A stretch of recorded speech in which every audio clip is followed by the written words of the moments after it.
फातिमा और सुमेरा को कहा इसने कि ये 2 टके की औरतें हैं। ये जानना पसंद करूँगी कि तुम कितने टके की हो। ये दोनों बहनें कितने टके की औरतें हैं? कि 2 टके की औरतें तो वो होती हैं जो दूसरी औरत का घर ख़राब करे। 2 टके की औरत तो वो होती है जो बच्चों से उसका बाप छीने। मेरे ख्याल से 2 टके की औरत वो होती है मेरे ख्याल से किसी औरत दूसरी औरत को बेसहारा कर दे, शौहर के होते सोते भी बेवा कर दे। 2 टके की औरत तो मेरे हिसाब से वो होती है जो अपने शौहर की बीमारी में भी दूसरे बंदे से अफेयर चलाए। 2 टके की औरत तो वो होती है कि इद्दत ख़त्म हुई नहीं और दूसरा निकाह खड़का दे। 2 टके की औरत वो होती है जो अपनी तो औलाद की फ़िक्र करे, अपने शौहर की पहली औलाद की फ़िक्र ना करे। तो तुम ये बता दो कि तुम कितने टके की औरत हो। आज की कोई ज़िंदगी नहीं है, उसकी जो बेटियाँ वहाँ तड़प रही हैं, तुम फातिमा को जेलस करने के लिए जो ये वीडियो बना के दिखा रही हो कि मेरी बेटी और मेरा ये बहुत खुश है डीडी। तो थोड़ी सी शर्म करो, तुम भी एक औरत हो। सही कहते हैं कि औरत ही औरत की दुश्मन है। सौतन तुम बनकर आई हो उसके ऊपर, वो तुम्हारे ऊपर नहीं आई है सौतन बनकर। उसके शौहर को तुमने फंसाया, उसने तुम्हारे शौहर को नहीं फंसाया। इस बात से अग्री करते हैं हम, मना नहीं कर रहे इस बात से। लेकिन केस तो तुमने भी नहीं किया, तुमने भी सिर्फ साथ दिया सितारा का, तुम उसके साथ जाते रहे। ये पॉइंट तो तुम्हारी तरफ भी लागू होता है। तो देखो, पहले तोलो फिर बोलो। कभी भी कोई बिलो द बेल्ट जाके बात नहीं की है। और इस बंदे ने जो आज तक उसको बहन बहन सिस्टर सिस्टर कहता रहा था, इसने उसके बारे में फजूल किस्म की बातें की, घटिया तरीन इंसानियत से गिरी हुई। तो इस हद तक जब तुम बातें करोगे तो कौन सी बंदी बर्दाश्त करेगी, मुझे ये बताएं। तो पहले तो इसके ऊपर इंटेरोगेशन बिठाई जाएगी कि तुमने क्या किया, तुमने किस हद तक औरतों की तजलील की, तुमने किस हद तक साली साहिबा ने अपना थंबनेल लगाया हुआ है एक्सीडेंट या हमला। हद हो गई, मतलब कि कैश कितना कैश कराओगे इन चीज़ों को।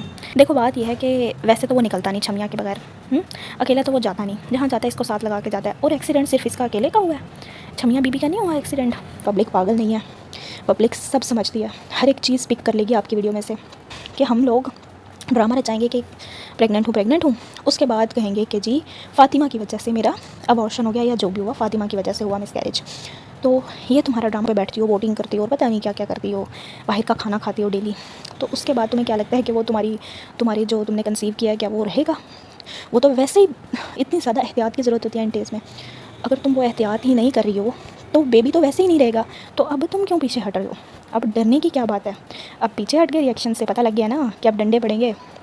तो अब डंडों से डरो नहीं, अब डंडे खाने के लिए तैयार हो जाओ। अस्सलाम वालेकुम जी, उम्मीद है आप सब खुशबाश और आबाद होंगे और मेरे चैनल को सब्सक्राइब कर दिया होगा। अगर नहीं किया तो जल्दी से सब्सक्राइब कर लें, क्योंकि सब्सक्रिप्शन हमारी बिल्कुल फ्री है। तो जी आज की वीडियो में मैं रिएक्शन देने से पहले ये कहना चाहूँगी कि जी जो असलियत होती है ना इंसान की, वो ज़्यादा दिन तक इंसान छुपा नहीं सकता। फिर चाहे वो कोई भी हो, कोई भी इंसान ज़्यादा देर तक अच्छा नहीं है अगर, तो अच्छा नहीं बन सकता, बुरा नहीं है अगर तो बुरा भी नहीं बन सकता। तो वही चीज़ हो रही है छमिया के साथ, अपनी असलियत छुपा नहीं पा रही है अब उसकी औकात आहिस्ता आहिस्ता सामने आ रही है।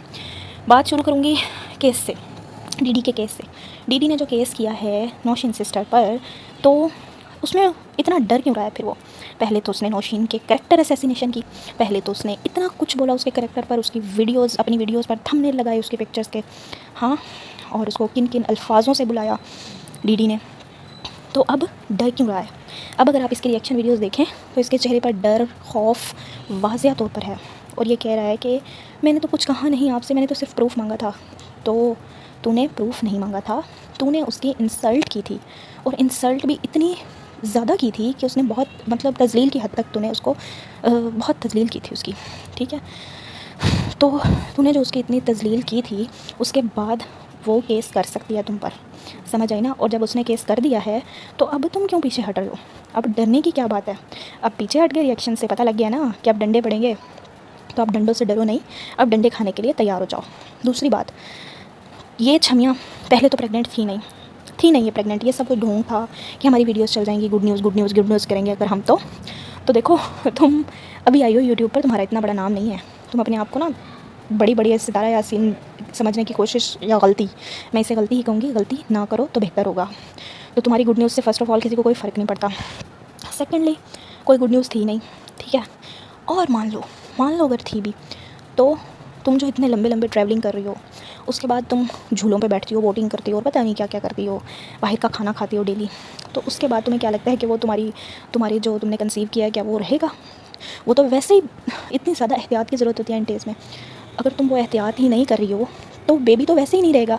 असल में तुम्हारी प्लानिंग ये थी कि हम लोग ड्रामा रचाएंगे कि प्रेग्नेंट हूँ, उसके बाद कहेंगे कि जी फ़ातिमा की वजह से मेरा अबॉर्शन हो गया, या जो भी हुआ फ़ातिमा की वजह से हुआ मिसकैरेज। तो ये तुम्हारा ड्रामा फेल हो चुका है। अगेन, पब्लिक बहुत समझदार है, यूट्यूब पे जितनी भी पब्लिक बैठी है आपकी सोच से ज़्यादा समझदार है। और एक दिमाग नहीं है यहाँ पर, 1000 दिमाग है। हर दिमाग अलग तरीके से सोचता है और हर दिमाग की अपनी अपनी क्वालिटीज़ हैं। तो आप एक अपने दिमाग से सोच रहे होते हैं, लेकिन वीडियो देखने वाले अलग अलग दिमागों से देख रहे होते हैं। फिर जब आप उनके कमेंट्स पढ़ते हैं ना, फिर आपको पता चलता है कि पब्लिक पागल नहीं है, पब्लिक सब समझती है, हर एक चीज़ पिक कर लेगी आपकी वीडियो में से। तो जब आप दन दनाती फिर रही थी यहाँ से वहाँ, कराची से यजमान और यजमान से कराची, तो इतने लंबी लंबी ट्रैवलिंग में तो वैसे भी अर्ली डेज़ में वैसे ही मिसकैरेज के चांसेस 100% हो जाते हैं। तो आप क्या समझती हैं कि इसके बाद आपका बेबी सेफ़ रहेगा? बिल्कुल भी नहीं। तो इस पर अब ना फ़ातिमा पर ब्लेम मत करना इन चीज़ों का। अगर ऐसा हुआ है तो ये मामला तुम्हारी ख़ुद की वजह से बिगड़े हैं, समझ आई ना। अब बात करते हैं एक नए ड्रामे की, दिलबर का एक्सीडेंट। तो जी दीदी का जो एक्सीडेंट हुआ है, फ़र्स्ट ऑफ़ ऑल सच बताऊँ ना, मुझे तो यकीन नहीं आ रहा कि उसका एक्सीडेंट भी हुआ है। देखो बात यह है कि वैसे तो वो निकलता नहीं छमिया के बगैर, अकेला तो वो जाता नहीं, जहाँ जाता है इसको साथ लगा के जाता है। और एक्सीडेंट सिर्फ इसका अकेले का हुआ है, छमिया बीबी का नहीं हुआ एक्सीडेंट। और दूसरी बात ये है कि पूरा दिन घूमने फिरने खाने सब कुछ करने के बाद जब घर आ गए तब एक्सीडेंट हुआ। हाँ, और आप देखें कि उसके ऊपर ब्लैक पता नहीं क्या पट्टी के ऊपर लगाया हुआ है। और उसके बाद जी दिखा रहे हैं, और वो साली साहिबा के वीडियो बना रही हैं कि जीने दो यूट्यूब की वजह से एक्सीडेंट हो गया, क्या हो गया। और हाँ, साली साहिबा ने अपना थंबनेल लगाया हुआ है एक्सीडेंट या हमला। हद हो गई, मतलब कि कितना कैश कराओगे इन चीज़ों को।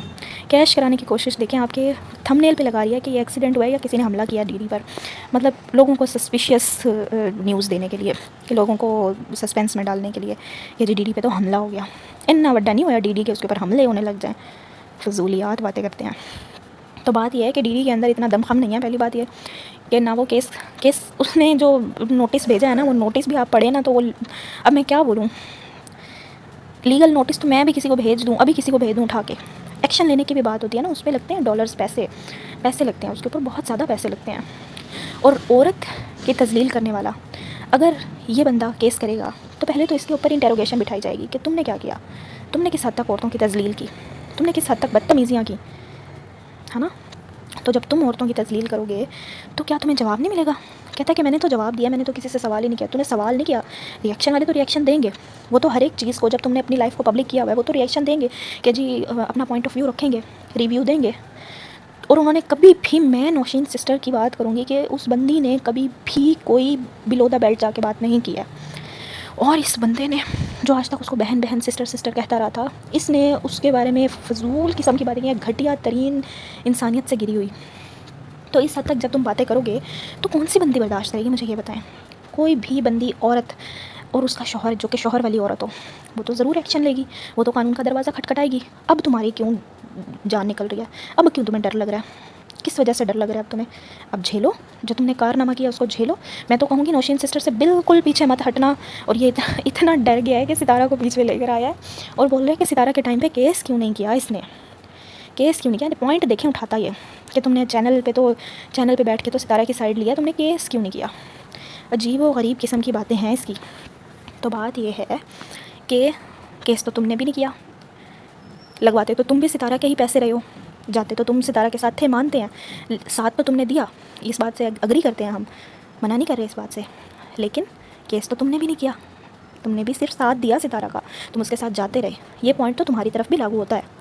तो देखो, पहले तोलो फिर बोलो, ऐसी बातें नहीं बोलो जो तुम्हारे ऊपर भी भारी पड़ जाए।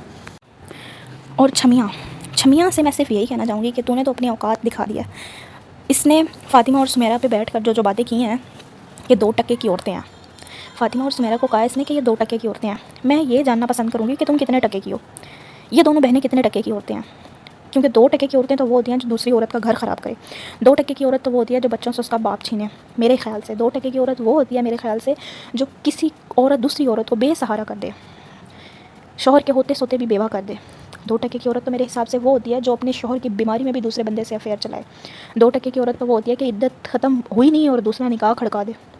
2 टके की औरत वो होती है जो अपनी तो औलाद की फ़िक्र करे, अपने शौहर की पहली औलाद की फ़िक्र ना करे।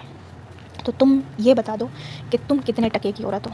फ़ातिमा को तो तुमने 2 टके की औरत बोल दिया ना, और तुम किस हिसाब से फ़ातिमा का जवाब दे रही हो।